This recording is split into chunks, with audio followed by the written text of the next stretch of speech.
Plant family. For genera in Alseuosmiaceae. The Alseuosmiaceae plant family, my experience and insights. As a plant enthusiast, I've come across a wide variety of plant families, each with its unique characteristics. One family that has always intrigued me is Alseuosmiaceae. While not as widely recognized as some other families, its fascinating traits and unique genera have captured my interest over time.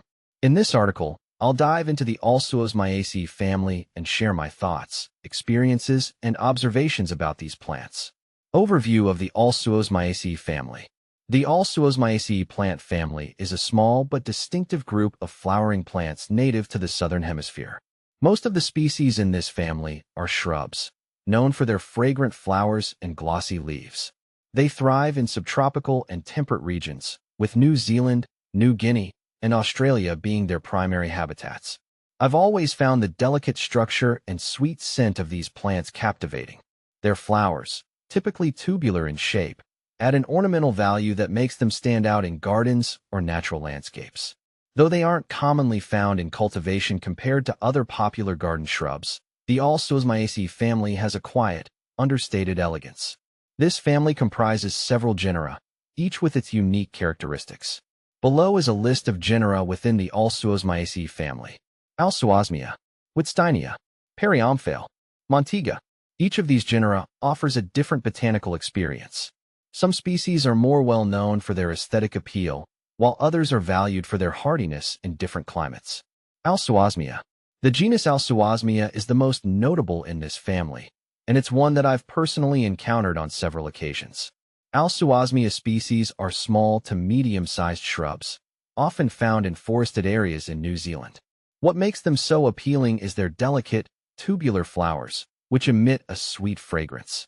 This fragrance is strong enough to attract pollinators, which is essential for their reproduction. In my experience, growing Alseuosmia requires a bit of patience. They prefer a shaded location with well-drained soil. If you can provide a moist, sheltered environment, the plant will reward you with clusters of pink, red, or white flowers that brighten any shaded garden area. Their small stature also makes them ideal for gardeners working with limited space. Wittsteinia. Another genus I find particularly interesting is Wittsteinia, which includes shrubs native to parts of Australia. The species within this genus are more robust compared to Alseuosmia and tend to grow in slightly more exposed areas. The flowers of Wittsteinia aren't as showy or fragrant, but they offer a subtle charm with their compact, bushy growth. These plants are well suited for gardeners seeking low-maintenance shrubs that can tolerate a bit of neglect. From my experience, Wittsteinia thrives in both full sun and partial shade, making it a versatile option for a variety of garden designs. It's a reliable plant that doesn't require constant care, which makes it a great choice for beginners. Periomphale. Though lesser known, Periomphale deserves mention for its unique characteristics. Native to New Guinea, Periomphale plants have a more tropical flair, which fascinates me. They are less common in cultivation, so I haven't had the opportunity to grow one myself yet. But their structure and habitat preferences suggest they would do well in a tropical garden or a greenhouse environment. Montega. Finally, Montega is a genus that, like Periomphale, is native to New Guinea. These species are often found in montane forests, which adds to their allure for those who enjoy growing plants that originate in cooler, high-altitude climates. Montega plants tend to have leathery leaves and inconspicuous flowers. While they may not be showstoppers in terms of appearance, they make up for it with their adaptability to various growing conditions. My experience growing Alseuosmiaceae plants.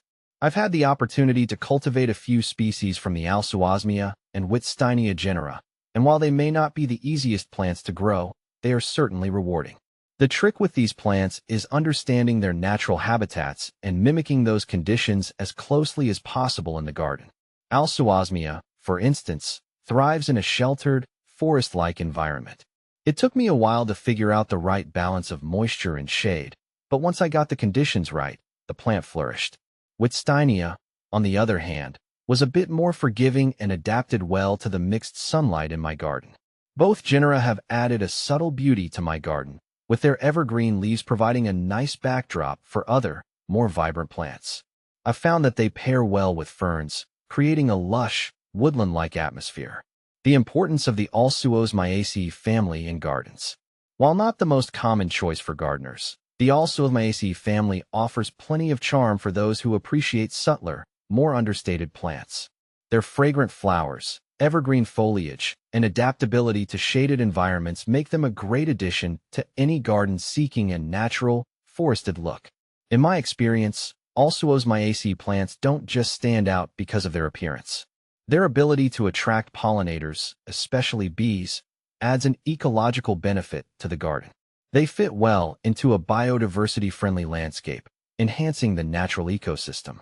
Conclusion: the Alseuosmiaceae plant family may not be as well known or as widely grown as some other families, but it holds a special place in my heart. With genera like Alseuosmia and Wittsteinia offering a range of ornamental and practical benefits, these plants are worth considering for anyone looking to diversify their garden with something a little different. I've enjoyed cultivating them and look forward to exploring more species within this fascinating family.